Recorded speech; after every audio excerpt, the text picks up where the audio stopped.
Hey, good morning, everybody.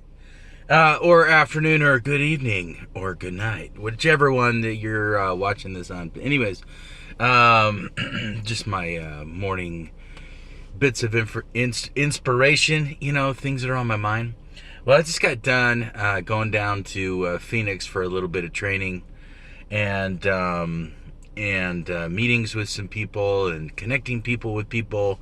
And, the more and more that I do that, the more and more I realize that's, more of who I am and what I am. And it's really fun.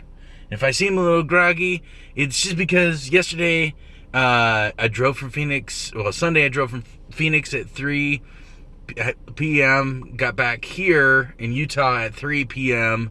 or 3 a.m. No, not 3 a.m. I got in at 4:30 a.m. and then hit the hay about 4:45. Then I had to get up at 7 o'clock to return the rental vehicle and blah blah blah. Anyways, I'm missing a few hours of sleep here and there, but that's not the reason for my post.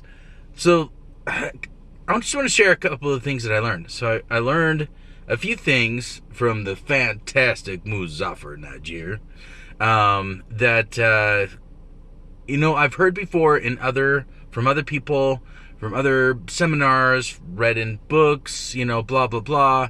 And a lot of times when we hear things for the first time, second time, third time, fifth time, depends on how much of a stubborn mule you might be, or you might think it's silly or something like that. Sometimes they don't resonate until they resonate, right? Sometimes it resonates for the first time, somebody puts it into practice, and bam, they're good.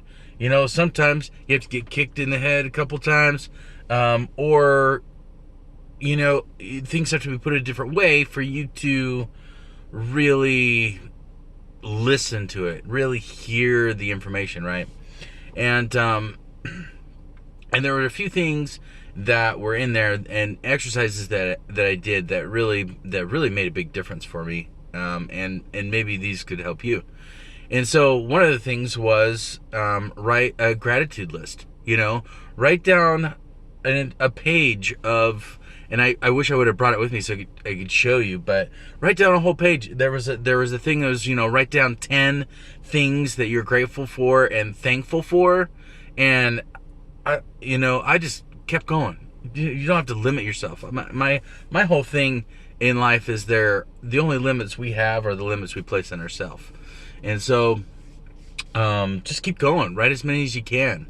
And then write a list of things that you love about yourself. So things that you love about yourself, write a list. Write them down on a paper, okay? Just fill out a whole page.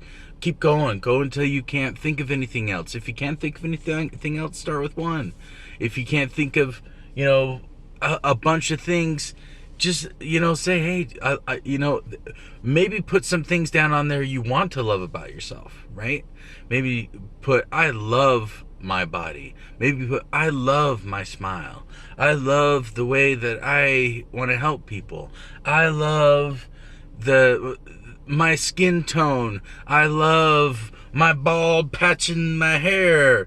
I love these things. And maybe really, it's not something you really want to point out. But the thing is, guys, in order for us to accept who we are and for others to accept who we are, we have to love ourselves. It's not being selfish. It's not being self-centered. It's loving ourselves. Self-love is the gateway for others to love us. It's like confidence. If you're confident in something, people can see it. People can tell, right? If you are shy, or you go to the back of the room all the time, or shy away from people are going to say, hey, that person's shy. They're a severe introvert, right? They're afraid of talking to people. And the truth may be something else. But maybe we just have to start saying the things that we really love about ourselves, saying the things that we're really grateful for, in order for us to really believe them ourselves, maybe, right? Fake it before you make it. So there's a lot of truth in that. I don't like being unauthentic, but if there's something I want to become, I'm going to start saying that is what I am. I'm a writer. I'm an author. You know, that I've been writing a book and a couple books, but I'm focusing on one because if I split my focus, then there you go, right? But do those two things, and there's one other element to it, and I'll post it another time because I got to run. But do those two things, and then read them to yourselves right before you go to bed, and then right when you wake up. And there's a lot of psychology to that, because what you do right in those moments is going to set up your day or set up your subconscious thoughts when you go to sleep, right? You can be programming yourself while you're asleep to improve, right? With what we do right before bed, if we're sitting there and we're watching a movie and that movie may not be so positive, that's what we're going to be dreaming about. That's what we're going to be thinking about. Have you ever woke up in the middle of the night after you saw something maybe that you might think is scary or disturbing or action-packed, right? I've been a ninja many times in my sleep. Many times. And, I think that's fantastic. But really, guys, in order to set ourselves up for success, we have to set ourselves up for success. We have to do the work. We have to reprogram our bad habits and the things that we have done that don't quite really jive with progression, with enhancing our lives, with being a good person. So, anyways, I hope any of those nuggets help you. And I know they helped me. After this last weekend, I don't feel like the same person anymore. And I've been doing these things night and morning, and they're fantastic.